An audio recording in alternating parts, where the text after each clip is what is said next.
Hi, this is Asa, and welcome to my audio experience.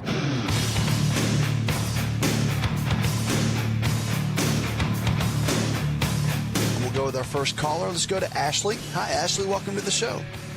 Hi, thank you so much for taking my call. I really enjoy your show. Thanks, I was Ashley. actually calling regarding my mom. She has been diagnosed with tinnitus, and they believe that it's stress-induced. She's had a lot of tension pain in the back of her neck. She's been doing therapy, and it has relieved some of the tension pain, but now the tinnitus is almost debilitating to her. She has had an MRI that has been clear and with contrast and without, and she's just looking for any type of relief that you could offer. Is she now? She's had the MRI and she's had some therapy done. I assume you're talking about physical therapy. Is that right? That's correct. Yes. Okay. And has it helped, or just helped with the tension in the back of her neck? It's just helped with a little bit of the tension. It has not helped with the tinnitus. Okay. The tinnitus came on after the tension. So. It did. So what brought on the tension in the beginning? Did she have an accident? No, just probably work stress. So so she does. She works a lot of hours. She do a lot of manual labor, or is it more just mental stress? She's more mental. She's managerial, one of the top managers in her business, and so it's just primarily that. Okay. Well, the tinnitus is caused by a couple of things, but I want to go back a little bit toward the tension that she's getting from the stress. Now, let's start there, because remember, it's the root cause, not just the symptom. The tinnitus is nothing but a glorified symptom, okay? Right. All right. So what does she do to take care of herself? She is starting to get back into exercising right before this happened, and but that's kind of been by the wayside because she can't tolerate loud noises, and so and a lot of movement and sound, and even windshield wipers and raindrops bother her. So Okay. she eats a decent diet. Does she get irritated? You said does she get irritated real easily? Does she have mood swings? Not at all. Not at all. She doesn't. So she's even keeled. She very much so. Okay. How's her sleep pattern? She sleeps fairly well. She goes to bed around 10 o'clock and gets up around 5:30, 6 o'clock. Does she have a hard time sleeping, or does she have a? Not typically. Okay, good. There's just a couple of things that go along with that. That's why I'm asking all these questions. So, all right. First things first, got to change her lifestyle. Exercise is going to be important. The tension that she's dealing with is obviously a big deal, and that's because she's got a couple of things happening within the body. The adrenal glands are the body's stress glands. When they get stressed out and they get worn out, it increases tension in the muscle fibers, and that's why she's been getting the tension in the back of her neck. So by getting the adrenal glands to function better, which I know it's tough for her to eliminate the stress overall. I get that, because it is what it is. However, she can do some things to manage it. Just 30 minutes of working out, of some kind of exercise, will help reset the adrenal glands, and it's been proven to shut down cortisol levels that are naturally elevated when you go through a lot of stress during the day. So if she just walked, rode a bike, or swam, or did some little weight training, whatever she wanted to do, but I'd recommend 5 days a week, 30 minutes a day, and no excuses. And when I say that is whenever we work with patients in any of the clinics, I always have a rule of thumb. Do you want to get well? If the answer is I'm not sure, then we can't really help you. But if the answer is yes, I'll do whatever it takes, no matter how hard it might be, then we can help you, because that person can get up at 5 a.m. Right. and go work out. You see what I'm saying? There's always time. She would do what she needs to do. Okay, good. Well, that's good, because that's going to be the first step for her getting her body where it needs to be. And literally, it doesn't have to be some incredible, intense exercise session, but she just needs to be consistent with it, and that'll make a big difference. So that's the first thing. Her eating is going to be really important. Is the tinnitus in her left or right ear? It's in both. Okay, in both. Then she needs to do two things. She'll need to come off all wheat products. If it's got flour in it, she needs to come off of it. There's a protein in the wheat grain called gluten. And gluten actually stirs up a lot of inflammation in the body, but it triggers tinnitus. Oh, okay. Okay, so that's one thing she'll need to do. She'll need to come off it for at least 8 weeks. Takes 7 weeks for gluten to get out of the system. So she'll need to do that for 8 weeks, and she'll need to take manganese. Manganese is a mineral, and it's been shown, and we've seen it, that when there's a deficiency in manganese, tinnitus will show up in the left ear. Wheat-type allergies and gluten-type sensitivities will show up in the right ear.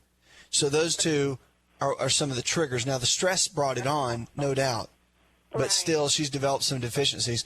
Building up the adrenal glands, pantothenic acid, which is vitamin B5, along with vitamin C. Do a dose of that together in the morning and in the afternoon. That'll bring the adrenals up, strengthen those so her body can kind of cope and handle what she's going through, which, it's stressful. Now, physical therapy, is she done with therapy or is she still going? She has 2 more weeks that have been approved, so after that we'll just see.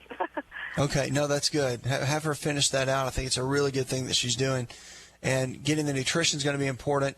But also, if the tinnitus has not diminished after you do this, now again, it's going to take, if it's got a chemical component to it, like the wheat grain I'm talking about, the gluten in there, that protein, if it does, it may take 6 to 8 weeks to resolve. This may not happen overnight. So just so you know that. So just be prepared. It may start slowly diminishing, but her stress levels are going to be the first thing she has to jump on. So see, that's what I mean. The lifestyle choices she makes are going to be important. The foods that she eats are going to be important as well. And in my book, Empowering Your Health, I've got a whole list of foods that you should eat and should avoid, and that's a great list for her to follow. Okay? All right. So get started on that. Have her go ahead. Sorry, how much manganese should she take? Twice a day would be good. And really, you want to do a liquid manganese too. It's much better. They make working on the upper cervical area in the neck, possibly doing some slight manipulation in that area could be very helpful because the cerebellum sits within the brain and the brainstem sits within and houses itself within that first bone in the neck. And sometimes that can be a neurological trigger for tinnitus. If the stress was bad enough that the muscles in the suboccipital area, that's the base of the neck, tightened and pulled things out of place, then something is going to have to put it back into place, and that's just more than strengthening the muscles. And that's why I'd be apt to send you somewhere like that and encourage her to get a consult. I think it'd be something that would be good for her. Okay. Thanks for the call. Questions about your health? 888-283-7272. That's 888-283-7272. You're listening to On Call. The great news is, if you can lifestyle your way into getting sick, you can lifestyle your way out and get well. 80% of the health challenges we face today are diet and lifestyle related. It's good news because it doesn't matter where you've been. It matters where you're going, whether it's with your life or with your health. You're listening to On Call.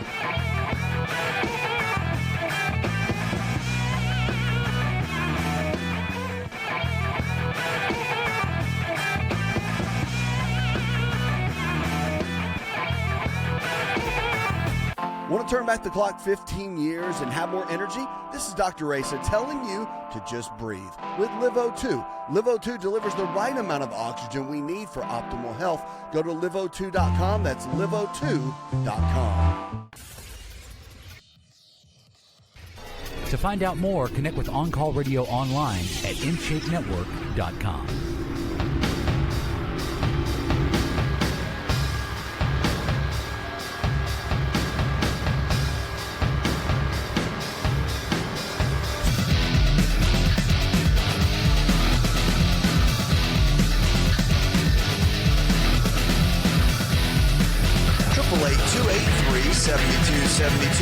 That's 888-283-7272. I'm your health and lifestyle coach. You're listening to On Call, the show that's diagnosing hope one caller at a time. What are you struggling with tonight? What is your health challenge? Diabetes, heart disease, maybe a little bit of depression or anxiety, or maybe you have some hormone issues. Your testosterone's low if you're a guy, or women, you're going through some hot flashes. It's that time of your life, and you want to get things changed. You want to figure it out. You want to make it through that time of life, of menopause, going into that smooth sailing. Well, you can. And the good news is, regardless of your health challenge, whatever it is, great or small, your body can change. If the body can get sick, it can always get well. That's our mantra, and it's true.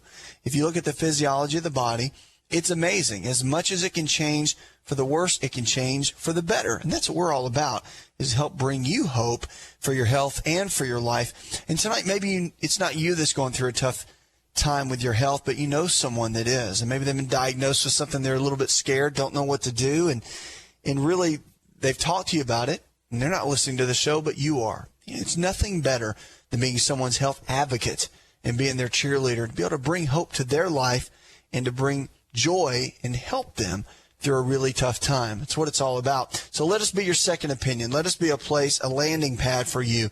And in a time where a lot of people don't have health insurance, the good news is you don't need it for this show. We're just here for you, here to walk with you through your health challenges, through the tough times, and guide you a little bit, or maybe just be a soft place to land. Whatever you need, that's what we want to be. 888-283-7272. It's time to stop worrying, folks, and start living. Let's get healthy together, just you and me. Your answers are just a phone call away. You can also go online and send a short and easy-to-read email. I'll do my best to make it part of the show, empowering your health. Let's go to James. Hi, James. Welcome to the show, my friend. How can I help? Yeah, God, thank you. I'll continue to thank God for you and your ministry. It's none like it. Thank you, James. You know, this is my third time I've called you. Suffered from IBS for 15 years, and look like I'm finally seeing the light at the end of the tunnel. That's great. It's giving me a lot of help. I've been on the inflammatory diet for the last 3 months. I lost about 20 pounds. That's fantastic. Are you feeling better? Well, I'm having a much better year so far with my IBS. I shouldn't say my IBS because I don't. Yeah, don't that. Say my IBS. No. No. But IBS. Than I did last year at this time. It was even so bad. I was even in the hospital for about 5 days. This year I had a couple of bad days that it flare up a little bit, but otherwise it's been pretty good, thank God, so far. The last time I talked to you, you asked me about taking a test for my vitamin D level. Yes. And I took that. I told my doctor, and they was able to do that test for me. And my vitamin D they say it was lower. Came out 23. They said. That's very low. It's very low, James. You want your vitamin D, the number, to be about 70 on that blood test. Right, I know you said that. Yeah, we've got to get that up. So I'll tell you, one of the best things to do is you want to get a liquid. They make a bioidentical liquid vitamin D that's very good. Usually about 1 drop equals about 1,000 units on that liquid vitamin D, and you want to do about 15,000 units a day for 90 days.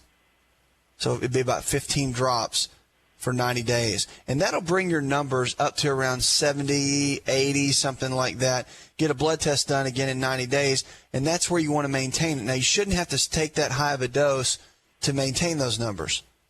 You'll be able to back it down to about 5,000 units a day once you get it to a certain level.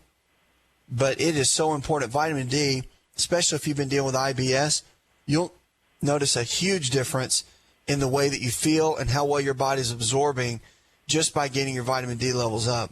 Plays a big role. So that's the first thing. Did they check your iron levels and your B12 levels by chance? I'm not sure. Okay. One thing that they checked with, really puzzled me. I've been eating the organic eggs, and I understand the eggs supposed to help cholesterol. My cholesterol has been pretty good, but the last blood test they did, which was about 3 weeks ago, my bad cholesterol was up just a little bit, and I don't understand that. Yeah, that's okay. Did your good cholesterol go up? My good cholesterol, which was the last time was over 50, went down to 39. That's okay.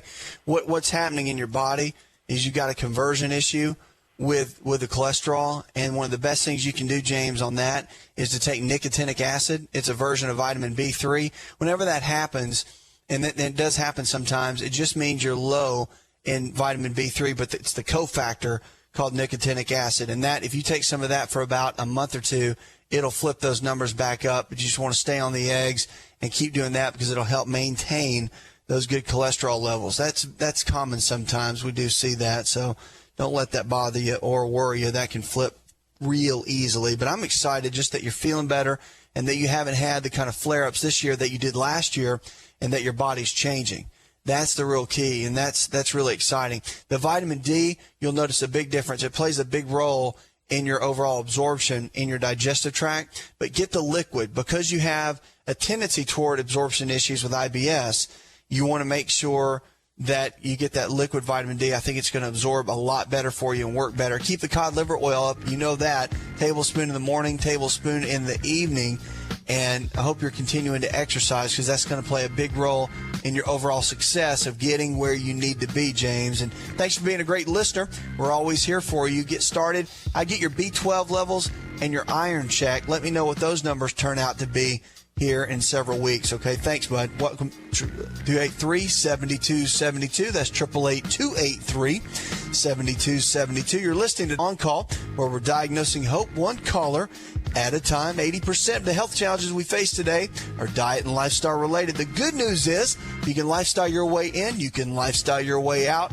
You don't have to be your genetics. We'll be right back with more Healthy Talk Radio.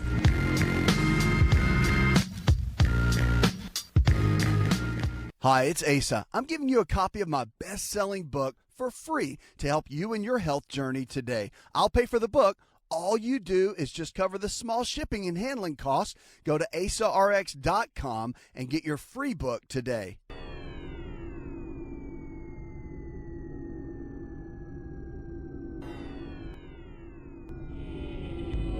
To find out more, visit the show online, InShapeNetwork.com.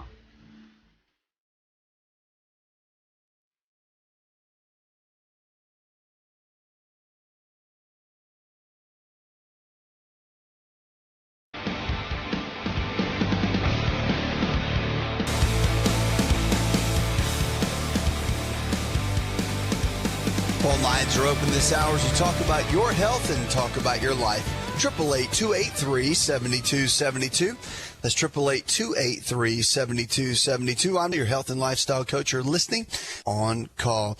There's a new article that came out. It says smokers now with cancer could quit and double their survival rate. That's pretty incredible. They said people with early lung cancer who quit smoking, they could double their chances of surviving. The new study says until now, there's been little proof that quitting smoking after developing lung cancer makes any difference at all towards survival. But lung cancer is now one of the top cancers worldwide, and the prognosis is very poor, especially if it's small cell cancer. And so you want to make sure that they said only 7% of the patients make it to 5 years, and only about 20% of patients diagnosed are early enough to be treated. So the message is that you should never give up, they're saying, on quitting smoking. It should be a goal of everyone, whether you have cancer or you don't. And at the University of Birmingham, they said in the study that even at the stage where you've been diagnosed with early stage lung cancer, if you give up smoking then, your body can still partially recover and your risk is reduced. Pretty incredible. Just to add to that, physiologically, about every 8 years, when the point you quit smoking, they found that in 8 years, you get a brand new set of lungs. So even if they found a very small cancer on your lungs and they were able to get it and contain it, remove it, whatever, and you were able to quit smoking, get rid of the habit, your body typically could regenerate in 8 years and get a brand new set of lungs. That's good news. That's the amazing way that the human body works. And it's pretty incredible stuff. Questions about your health, 888-283-7272. And sign up and go in. We've got a section on there talking about your success stories. We want to celebrate your success with you. So all you got to do is go on, can fill it out, tell us your story. And if you want us to make it a part of anything, we will. If you don't, you can mark a little box on there and keep it private. But more than anything, we want to celebrate it with you. We have our television show that's just got filmed, and we're filming new episodes. And we want people to be able to come on and talk about great successes that they've had. And we want to celebrate it with you. It's exciting. From losing weight to not having to take blood pressure medication anymore, or cholesterol has gone down, or your headaches have gone away, or you're just feeling better and have more energy, you're not depressed anymore, whatever it is, we want to hear about it. Every little thing counts when it comes to your health. Why? Because your health really is your greatest wealth. Let's go to Ron. Hi, Ron. Welcome to the show. How can I help? Hi, how you doing? Living well, Ron. Yeah, my problem is I'll be 54 next month, and about 4 years ago, I had a physical, and the doctor told me my PSA levels was up. Told me to come back in 30 days. I went back in 30 days. They were normal. But every other year since then, they up.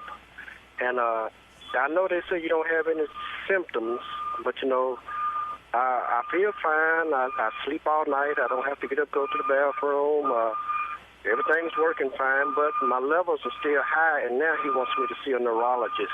And I just wonder, is there anything I could do, at home as far as diet and stuff that would, help that? Help with the prostate? Yeah, there's several things you can do, Ron, to help with the prostate. But let me ask you this. When you say the numbers have gone up, have they doubled in 1 year? Have they ever doubled? He didn't tell me exactly what they were. He just said that they was up. And he had me every 3 months. I had to go back and get my blood tested, and I did that twice. And this last time, he said, well, they went up a little more, but he wouldn't tell me the number. So now I'm scheduled to see a neurologist. You definitely want to go see the other physician, and I would call your doctor and ask them to give you the exact numbers. You can call the nurse at his office and just tell them to fax you a copy of your blood work and maybe the last 3 sets of labs that you've had so you can have the numbers yourself. What you want to look for, here's the pattern and the rule of thumb in medicine. If the numbers on a PSA double within a year's time, that's when it's worth looking a little further. If they're slightly increasing, then it's not that big of a deal. And the fact that he's sending you over to another physician, to a specialist, would indicate that it might have doubled, but I would want to know that yourself. It's important to learn these trends and learn how to read your own numbers. And always, no matter what, here's the rule of thumb, is you always want to know your numbers. So you always want to get a copy of your labs, and you always want to know your numbers. Don't rely on, it's fine, everything's good, don't worry about it. It's a little high, it's a little low. You want to know the numbers. It's important. So always keep a file at home of your blood work so you can look at it from a year ago or 2 years ago, and it's a good frame of reference to have, because blood work is a really, really good tool. 1,500 milligrams a day of saw palmetto and 14 grams, which is about a tablespoon, of pumpkin seed oil, and that little combination formula together helps form a healthy prostate. And regardless of what you've got going on in there, that's the protocol that you should follow from here on out. The good news about prostate issues, even if it were to turn into the big C word for any guy, and I'm not saying for you, but for any guy, the prognosis is very good.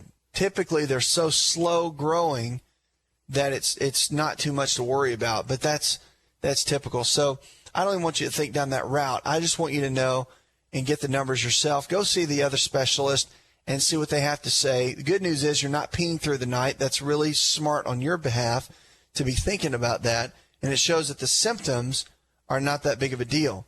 So get started with that. Find out what the numbers are. See what the other doctor says. And if you want to call me back here on the show, we can talk about it. But get started on that little protocol and getting your prostate healthy as we can get it. Okay, thanks for the call. Questions about your health, 888-283-7272. That's 888-283-7272. You're listening On Call. Don't forget, sign up for our weekly email newsletter, and also follow me on Twitter, because you can send tweets during the show. We'll take them, we'll email you back, or we'll actually make it a question right here on the show. Let's go to Bethany. Hi, Bethany. Welcome to the show. How can I help? Hi, thanks for taking my call.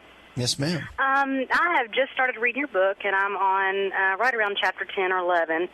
Okay. But I'm 5 months pregnant, so I've been real curious as to. Wow! Congratulations.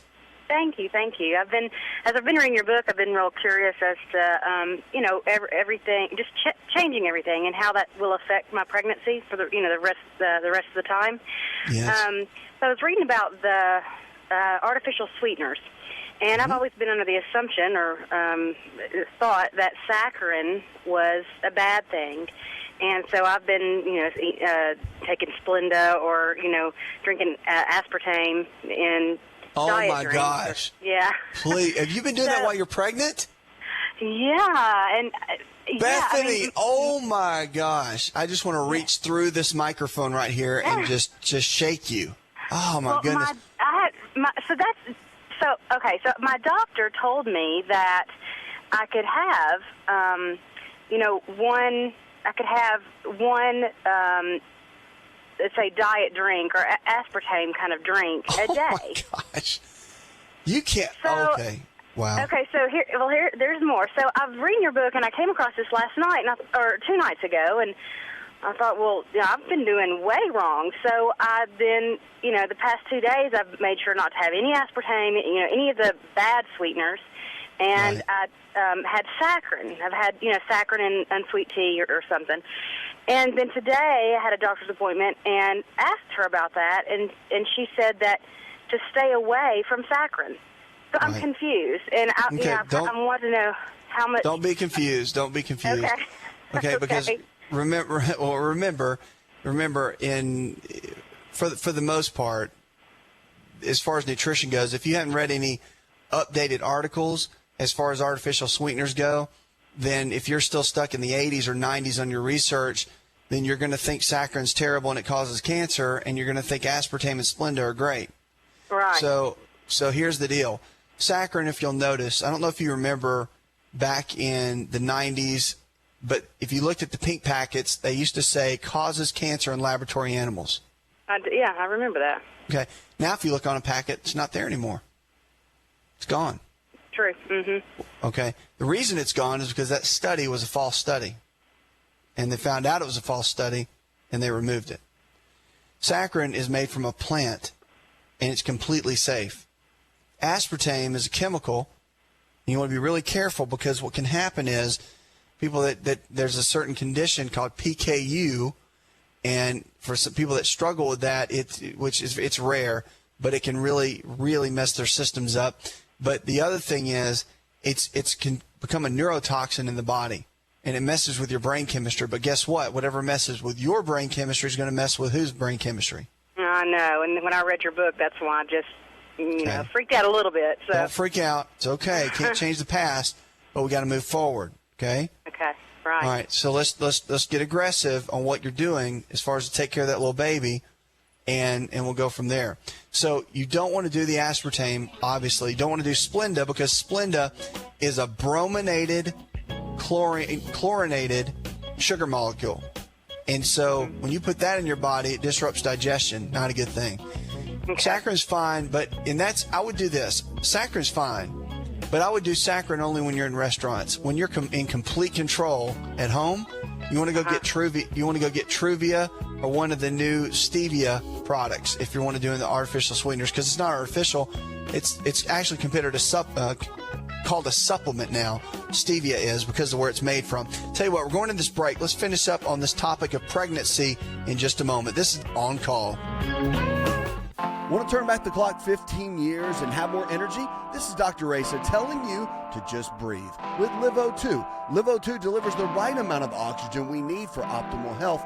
Go to liveO2.com. That's liveO2.com.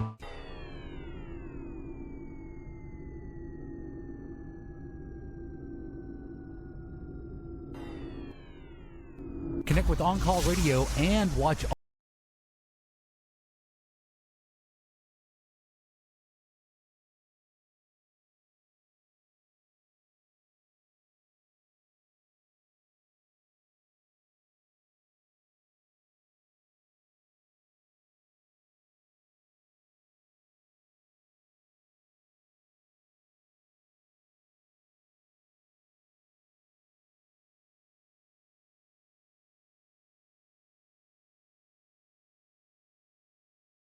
now and feel your needs. A lot of people wanting more information that we talk about here on the show, and we go through it a lot of times each night, and people don't catch things. So we're going to start doing a lot more articles for you to bring great health information to you.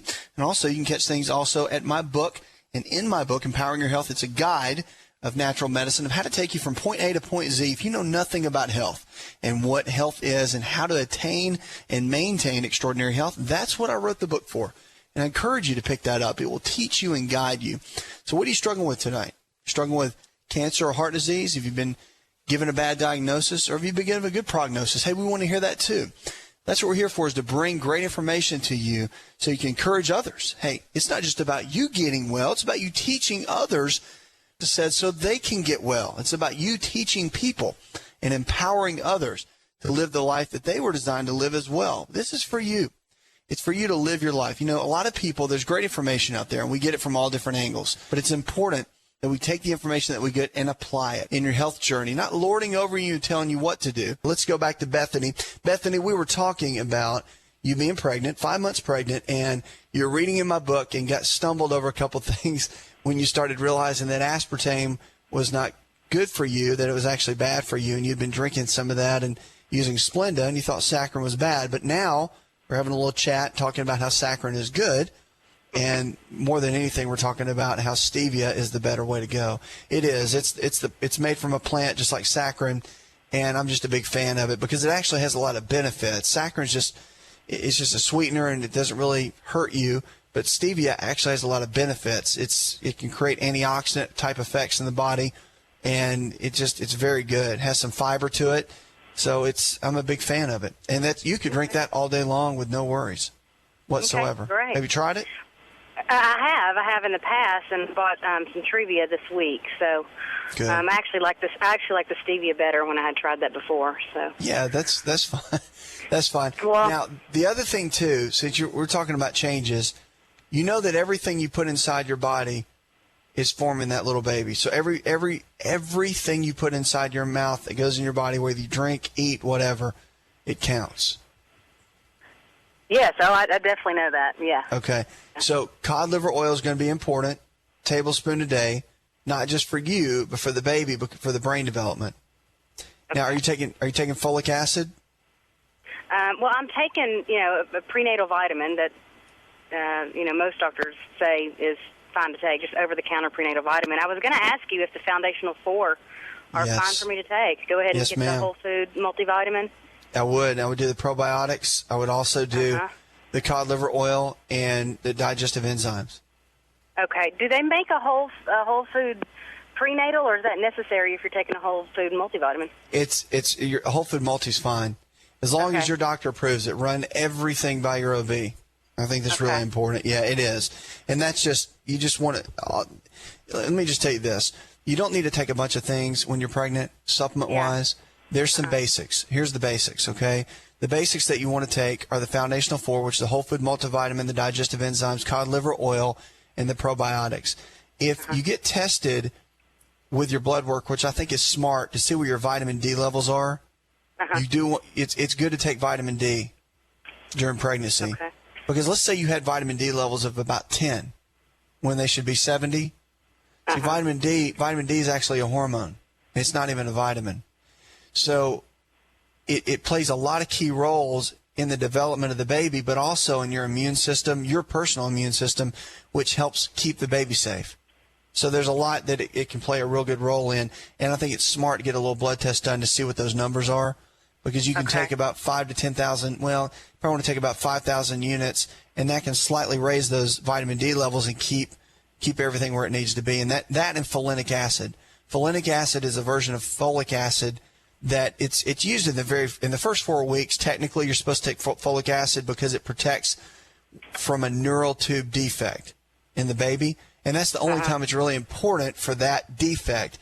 But it's good to take for your overall energy levels and maintaining good blood levels all the way throughout your pregnancy. So those are a couple things. I would avoid cow's milk, dairy, and I would avoid wheat products. I would avoid anything that has grains in it. Let me say this.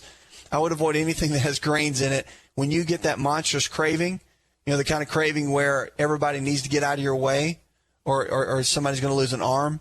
Well, when that happens, you want to get gluten-free grain products. So breads, pastas, whatever, you need to make sure they're completely gluten-free. You do not want to put gluten in your body while you're pregnant. Here's why. The gluten protein that is in the grains can trigger autoimmune and can set a child up for autoimmune as well, because it's one of the number one triggers for into the DNA for autoimmune processes. And it's not just for celiac. We used to think that gluten was just a celiac issue, and that people with celiac sprue were sensitive to it, which they are. But we're also finding now that more of the adult population are really struggling with gluten, and it plays a big role. So for a lady that's pregnant, it plays an incredible role in the development of the baby. So please, if you're going to do grains whatsoever, please do the gluten-free, completely gluten-free. Okay? Thanks for the call. Oh, and by the way, go off grains completely for 8 weeks. It takes 7 to 8 weeks for gluten that you've currently had to get out of your body. That's going to be good for the baby. Just follow the diet that's in the book all the way through your pregnancy, the anti-inflammatory diet, and that's going to play a huge role in how well you do and for the health of your child. Thanks for the call. Go tell one person something you learned on this show, and together we can change the health of our friends, our families, and our communities. Diagnosing Hope, one caller at a time.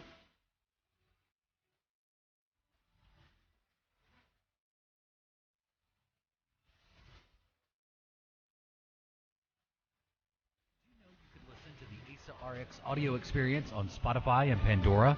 For all the ways to watch and listen, check out our show page at asarx.com/experience. Hi, it's Asa. I'm giving you a copy of my best-selling book for free to help you in your health journey today. I'll pay for the book. All you do is just cover the small shipping and handling costs. Go to asarx.com and get your free book today. This episode is over, but check episode notes for links to products and services you've heard about on this episode. Thanks for listening and subscribing. Please share the ASA RX audio experience with others and stay in touch by giving us your comment or review.